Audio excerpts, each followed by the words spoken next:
Salam, salam kasih dan damai untuk kita semua. Semoga kita semua diberikan kesehatan oleh Tuhan Yang Maha Esa.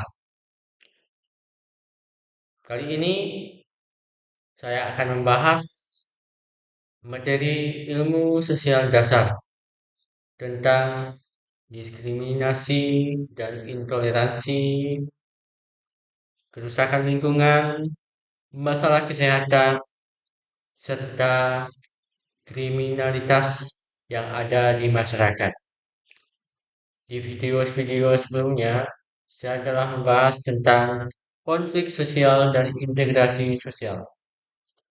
Tanpa berlama-lama, mari kita mulai penjelasan materi tentang diskriminasi dan intoleransi. Diskriminasi intoleransi adalah tindakan tidak adil yang dilakukan terhadap individu atau kelompok berdasarkan perbedaan agama, ras, etnis, gender, atau pandangan politik. Intoleransi seringkali memicu konflik sosial, kekerasan, dan ketidakstabilan dalam masyarakat. Beberapa faktor penyebabnya yaitu kurangnya pemahaman terhadap keberagaman. Yang kedua, stereotip negatif yang berkembang di masyarakat. Yang ketiga, penyebaran ujaran kebencian, baik secara langsung maupun di media sosial. Dampak dari intoleransi yang pertama, keretakan hubungan antar warga, pelanggaran hak asasi manusia. Yang ketiga, menurunnya kepercayaan sosial. Untuk mengatasi diskriminasi intoleransi, kita akan melakukan pendidikan multikultural. Yang kedua, penegakan hukum terhadap ujaran kebencian. Yang ketiga, dialog antar agama atau budaya. Selanjutnya tentang kerusakan lingkungan.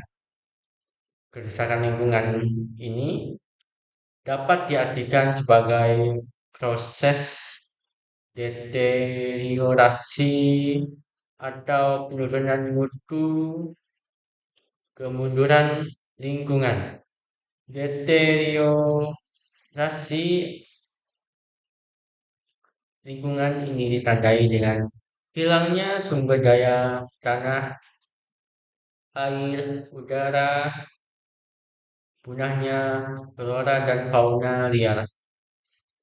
Faktor-faktor yang menyebabkan kerusakan lingkungan. Yang pertama, faktor alam. Faktor alam ini jadi karena bencana banjir, gempa bumi, dan gunung meletus. Setelah faktor alam, ada banjir. Adanya curah hujan yang tinggi dan pencemaran lingkungan seperti membuang sampah sembarangan yang menyebabkan banjir tersebut semakin meningkat. Yang ketiga, faktor manusia. Adanya perbuatan manusia yang tidak bisa menjaga dan melestarikan lingkungan hidup dapat membuat lingkungan tersebut menjadi rusak dan tidak terkendali lagi oleh faktor-faktor alam. Jadi kita sebagai manusia harus menjaga kebersihan di sekitar kita dengan membuang sampah di tempatnya. Selanjutnya, menebang hutan secara liar. Perbuatan ini disebabkan karena sebagian hutan di Indonesia dimiliki oleh perusahaan besar yang membuat hutan serta pohon tersebut ditebang untuk memberikan manfaat kepada mereka untuk pembangunan ekonomi. Seperti pohon-pohon tersebut ditebang karena akan menanamkan sawit, membuat gedung-gedung untuk kebutuhan dan pembangunan ekonomi dari perusahaan-perusahaan tersebut.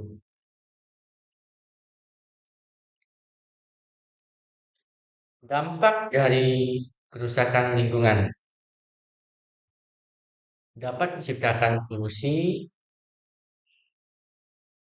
dapat membuat penyakit pada manusia, hutan semakin gundul, terjadi tanah longsor,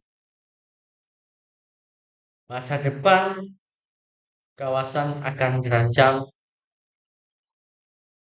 dan terjadi bencana alam.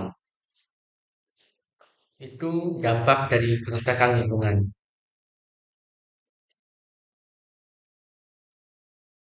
Yang dan yang terakhir tentang masalah kesehatan.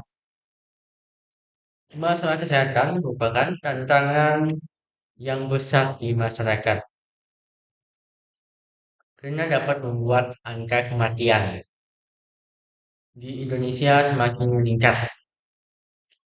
Faktor-faktor yang mempengaruhi masalah kesehatan meliputi adanya penyakit yang menular seperti virus HIV, AIDS, COVID-19 yang terjadi pada tahun 2020 dan 2021 yang lalu itu dapat membawa kerugian terhadap masyarakat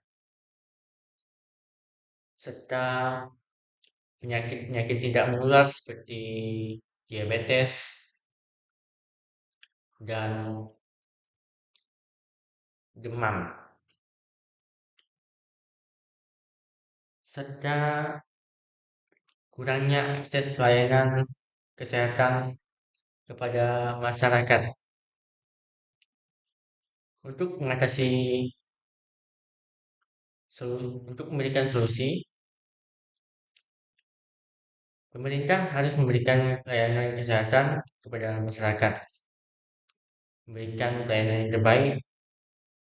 Jadi kesehatan itu lebih penting dari apapun.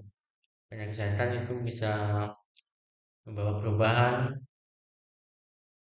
pada masyarakat, masyarakat akan terjaga dan makin berkembang untuk negara kita ini. Jadi pemerintah harus selalu memperhatikan kesehatan-kesehatan di kawasan-kawasan di sekitar kita. Harus peduli terhadap masyarakat. Setelah kita membahas tentang kerusakan lingkungan, selanjutnya kita akan membahas tentang kriminalitas. Kriminalitas ini adalah perilaku yang melanggar norma dan hukum di masyarakat, dapat menyebabkan konflik serta perilaku yang menyimpang. Faktor-faktor penyebab kriminalitas yang pertama, pengangguran dan kemiskinan. Yang kedua, pendidikan yang rendah. Yang ketiga, kesenjangan sosial. Yang keempat, lingkungan yang kurang sehat. Yang kelima, adanya keinginan untuk berbuat jahat. Jadi, pengaruh kriminalitas di masyarakat ini dapat membuat situasi keamanan akan terancam. Dampak kriminalitas yaitu membawa kemiskinan terhadap masyarakat karena perbuatan korupsi. Jadi korupsi juga perbuatan kriminalitas yang perlu diwaspadai oleh masyarakat. Yang kedua, keamanan masyarakat akan terancam. Yang ketiga, merugikan pemerintah dan masyarakat dan membuat jadi banyaknya konflik di masyarakat. Kesimpulan dari materi ini adalah masalah yang sangat besar di masyarakat karena menimbulkan banyak kejanggalan di masyarakat yang tentu bisa membuat konflik dan mengancam generasi-generasi yang akan datang. Baik, itu saja penjelasan saya mengenai materi ilmu sosial dasar. Semoga bisa berguna untuk kita semua. Untuk terus dukung channel ini, mohon pada teman-teman untuk like, subscribe, share, dan selalu setia dalam menonton video ini. Karena saya selalu setia di hati kamu. Terima kasih.